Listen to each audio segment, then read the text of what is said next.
Sir हम लोग एक कॉन्फ्रेंस अटेंड करने काठमांडू गए थे और 3 दिन की कॉन्फ्रेंस थी। कॉन्फ्रेंस अटेंड करके हम लोग लौट रहे थे, तो नेपाल से नई दिल्ली आ रहे थे और प्लेन टेक ऑफ 3-4 घंटे ऑलरेडी लेट था। डिले था, आज किस वजह से डिले था हमको नहीं पता। और टेक ऑफ के बाद में शायद मुश्किल से 15 मिनट से आधे घंटे के बीच में ये घटनाक्रम हुआ कि हम लोग बाहर हिमालय की सुंदर वादियाँ देख रहे थे। खिड़कियों से नज़ारा बाहर का बड़ा खूबसूरत नज़ारा दिख रहा था और इसी बीच में 2 लड़के चिल्लाते हुए बिज़नेस से इकोनॉमी की तरफ आए कि come on you all have been hijack करके। पहले तो मैंने सोचा कि ये एक कल क्रिसमस है, इसलिए क्रिसमस के पहले दिन कॉलेज गोइंग बच्चे मज़ाक कर रहे हैं, कुछ ड्रामा चल रहा है। लेकिन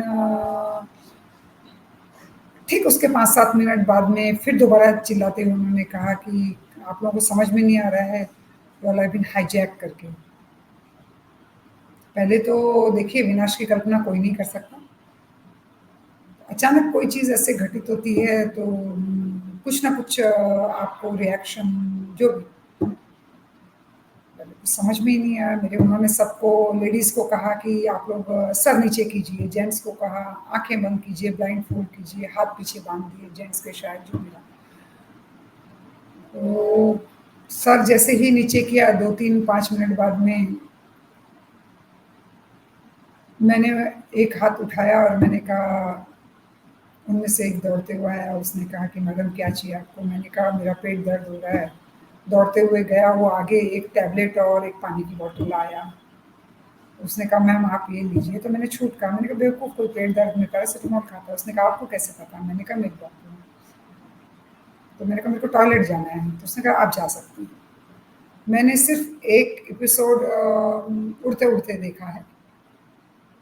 जो जिन नामों से अंदर संबोधित किया जा रहा था, तो शायद उन्होंने भी वही नाम इस वेब सीरीज़ में यूज़ किए हैं।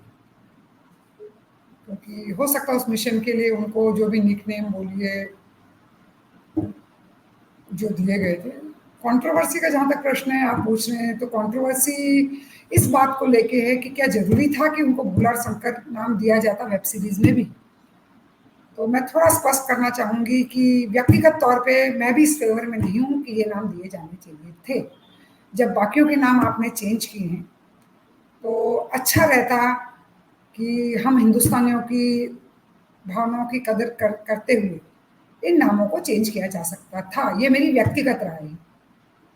पर हो सकता है उनकी अपनी मजबूरी हो कि भई उसको सेलेबल बनाने के लिए ड्रामेटाइज़, फ़िक्शनाइज़ सब ठीक है। पर नाम शायद चेंज किया जा सकता है। सर पहली बात तो ये बताऊँ, क्योंकि विंडो सारी सील थी तो किसी को कुछ नहीं पता था क्या हो रहा है, क्या नहीं हो रहा है। सिर्फ़ हमको जैसे अमृतसर उतरा हुआ हमको बाद में पता चला कि अमृतसर उतरा था। क्योंकि बाहर से आवाज़ें आ रही थी, अंदर से ये लोग दौड़-भाग कर रहे थे, है ना? तो ऐसा था कि कहीं पे शायद किसी एयरपोर्ट पे और उसके बाद में भी 2-3 जगह वो ले गए, शायद उनको तेल नहीं मिला, आधे 1 घंटे वहाँ पे रहा। ये भी अंदर दौड़-भाग कर रहे थे, बाहर से भी इतनी ज़ोर-ज़ोर से आवाज़ें आ रही थी। फिर उसके बाद में ये लोग फिर 8-10 लोगों को उठा के ले गए रैंडम पैसेंजर्स को। फिर जो भी हुआ आप सभी लोग जानते हैं, पिछले 25 सालों से मुद्दा बहुत बार उठा है। उसके बाद मेरे को जहाँ तक याद पड़ता है शायद कराची, लाहौर जहाँ भी ले गए, एयरपोर्ट अथॉरिटी को कहा गया, मैंने भी रिक्वेस्ट की थी कि सर ये पेशेंट है, इसको ज़ख्म है, इसको आप लीजिए। उन लोगों ने लेने से मना कर दिया। क्यों मना किया ये सब तो बाद में सबको पता है। उसके बाद में दुबई में ले गए थे, जो एल्डरली पर्सन्स थे, छोटे बच्चे थे, दूध मुँहे बच्चे हैं, छोटे बच्चे थे, मरीज़ थे, उनको उन्होंने वहाँ उतार दिया। हनीमूनिंग कपल था जिसको इन्होंने ज़ख्मी किया था। काफ़ी ब्लीडिंग हो रही थी, तो मैंने कहा इसको हॉस्पिटलाइज़ेशन की ज़रूरत है, क्योंकि एज़ सभी लोग जानते हैं कि फर्स्ट एड बॉक्स में एक ब्रूफेन, एक पैरासिटामॉल और एक ट्यूब सोफ्रामाइसिन वगैरह की छोड़ के कुछ नहीं होता। जब विमान कंधार चला गया, कैसे पता लगा? जो सबसे पहले कैसे पता लगा विमान कंधार में आ गया? सर पहली बात तो ये बता दूँ कि सारी विंडोज़ सील थी, तो हम में से किसी को नहीं, 24 की रात का ये घटनाक्रम है। शायद वो 25 की सुबह उन्होंने कंधार उतार दिया, लेट नाइट में उतारा, पता नहीं, जो भी रहा, है ना? जैसे कहा जाता है कि लाहौर में जब रमज़ान का महीना चल रहा था, नमाज़ सुबह की नमाज़ चल रही थी, तो शायद लोग कहते हैं कि हार्डली 20 से 30 फीट की ऊंचाई लोग नमाज अदा कर रहे होंगे, ठीक ऊपर से फ्लाइट, तो इनको मजबूरी में वहाँ उतारने दिया गया एयरपोर्ट पे कि कोई क्रैश ना हो जाए, कैजुअलिटीज़ ना हो जाएँ, जो भी रहा होगा। कंधार का ऐसा है सर कि दूसरे दिन हम में से किसी को भी मतलब यही प्रकरण चलता रहा कि हर सेकंड वो कहते थे विल किल यू, और सर नीचे रखो, फिर बीच-बीच में ऐसे जो भी चल रहा था, दहशत का माहौल था। 25 पूरा दिन ऐसे ही चलता रहा, घटनाक्रम चलता रहा, किसी को कुछ नहीं पता था। कहीं हम उतर गए हैं, एक ठहराव कहीं पे, इन्होंने कहीं लैंडिंग कर दी, इतना पता था। 26 की सुबह जब मेरे को नर्वस ब्रेकडाउन हुआ, क्योंकि 25 की रात भी बहुत दहशत में गई, आँख बंद करो तो दहशत, आँख खोलो तो दहशत, इनके दौड़ने की आवाज़ें, है ना? हाथ में ग्रेनेड, गन्स, तो ना आँख बंद होती थी, ना घड़ी की सुई खिसकती थी, वक़्त जैसे ठहर गया हो एकदम। इसी सब उधेड़-बुन में 26 की सुबह मेरे को जब नर्वस ब्रेकडाउन हुआ, तो ये लोग उठा के मेरे को कॉकपिट में ले गए। मेरे साथ डॉक्टर कांता शर्मा थी, जो हमारे देहरादून की थी, कॉन्फ्रेंस में वो भी एक one of the passengers and हमारे साथ कॉन्फ्रेंस अटेंड करने गई थी। वो भी कॉकपिट में साथ आई। जब मैंने चीखते हुए कहा कि come on, if you want to kill you start from me, हर सेकंड आप लोग मतलब मार देंगे, व्हाट इज दिस, मारना, मारो, छोड़ो। मेरे को लग रहा है कि मतलब मैं ये सोचती हूँ कि शायद वो नहीं चाहते थे कि हम में से 8-10 लोग मेरे जैसे रिवोल्ट कर जाते, क्योंकि हम उन पे भारी पड़ जाते, तो वो कभी हमको मतलब नहीं चाहते थे। फिर उन्होंने जब कहा, उनके चीफ ने कहा कि मोहतरमा आप बाहर नज़र दौड़ाइए, आप कहाँ हैं, आपको पता है? जैसे ही मैंने अपनी लेफ्ट वाली कॉकपिट की विंडो से बाहर देखा, तो मैं एकदम, मतलब मैं बयान नहीं कर सकती उस सीन को।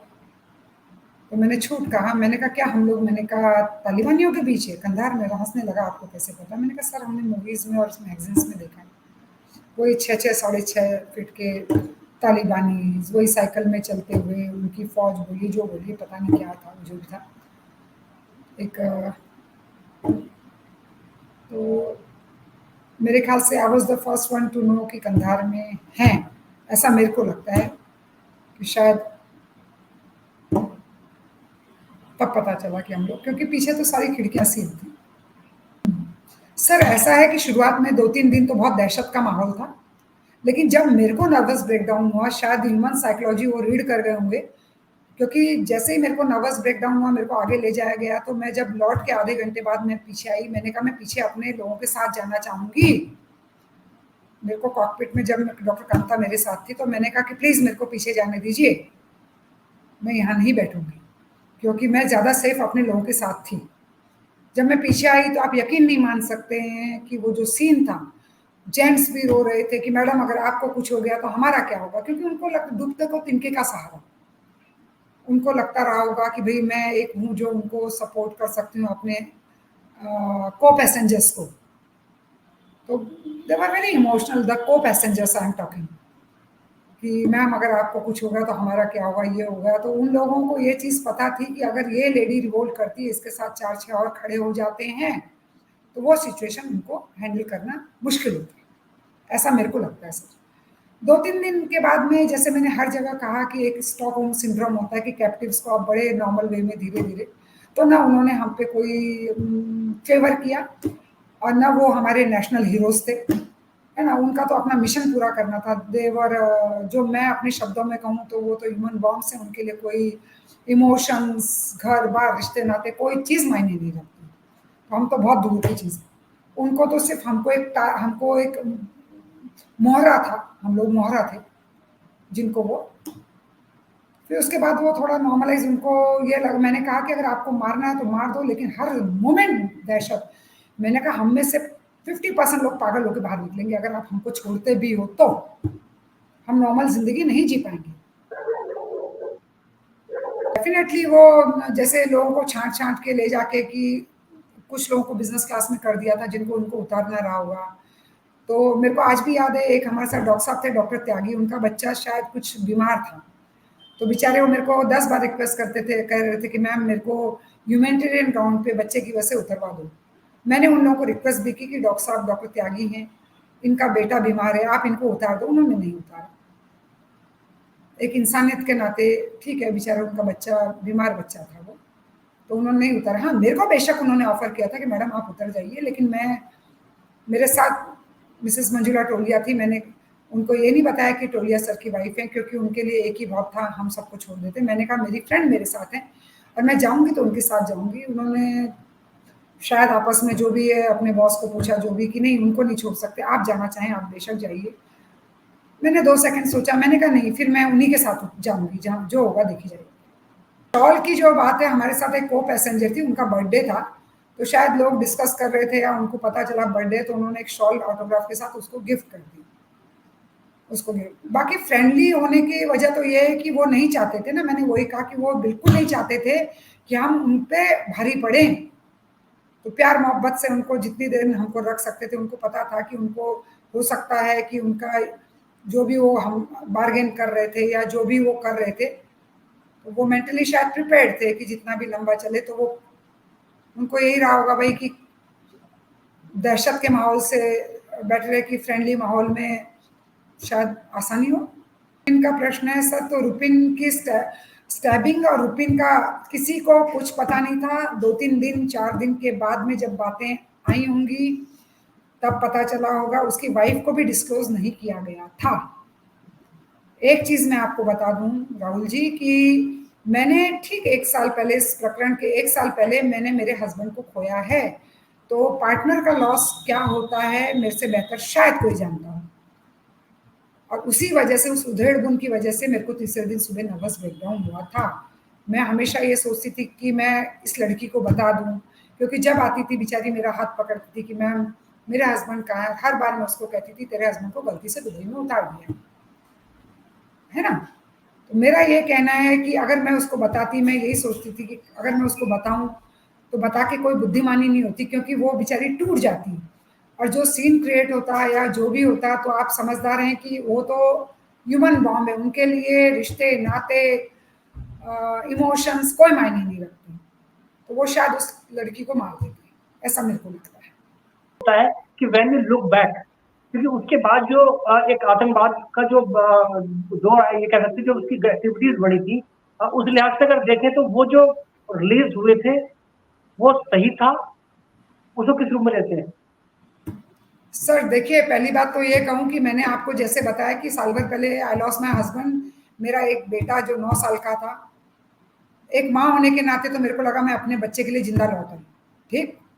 लेकिन एक हिंदुस्तानी होने के नाते, एक सजग नागरिक होने के नाते, और उसके बाद में जो ये दहशत फैली है, तो मेरे को हमेशा एक गिल्ट लगता है कि हमारे एवज में बहुत बड़ी कीमत चुकानी पड़ी देश को, क्योंकि हमारे कई रिश्तेदार हैं जो फौज में शहीद हुए हैं। और रोज हम देखते हैं किसी का बेटा, किसी का पति, किसी का भाई रोज शहीद होते हैं। तो हमको, मेरे को रोज ये लगता है कि काश हम में से 8-10 लोग अगर मर भी गए होते तो बहुत बड़ी बात, कोई बहुत बड़ा चेंज नहीं हो रहा था या बहुत बड़ी कुर्बानी नहीं होती। लेकिन उस एवज में जो देना पड़ा, तो बहुत बड़ी कीमत चुकानी पड़ी। और जितना दहशत फैली है, तो आप हम सब देख रहे हैं। तो कभी कभी जिंदगी बोझ लगती है कि काश हम में से 2-4 चले गए होते। देखो, जिसने जिस दिन तक जीना होता है जीता है, विधि के विधान को कोई नहीं चेंज कर सकता। आई स्ट्रांगली बिलीव, क्योंकि अंदर किसी हम में से कोई भी आज कह दे कि हमको पता था हमने जिंदा रहना है, तो सरासर झूठ बोल रहे। किसी को भी एक उम्मीद की 0.00001% भी उम्मीद नहीं थी कि जिंदा बचेंगे। किसी को भी उम्मीद नहीं थी। लेकिन इतनी बड़ी कीमत चुकाने पे मेरे ख्याल से सिर्फ मैं नहीं, बाकी भी जो को पैसेंजर हैं, जिनको अपने कंट्री के लिए हमको होना भी चाहिए, अपने देश के लिए इतना हमारी ड्यूटी बनती है, फर्स्ट ड्यूटी बनती है कि अगर हम देश के लिए कुछ कर सकें तो शायद अच्छा रहता कि हम में से 8-10 बाहर मरते, 8-10 अंदर मरते, कोई फर्क नहीं पड़ता। बिल्कुल, इसमें कोई दो राय नहीं है। फौज है,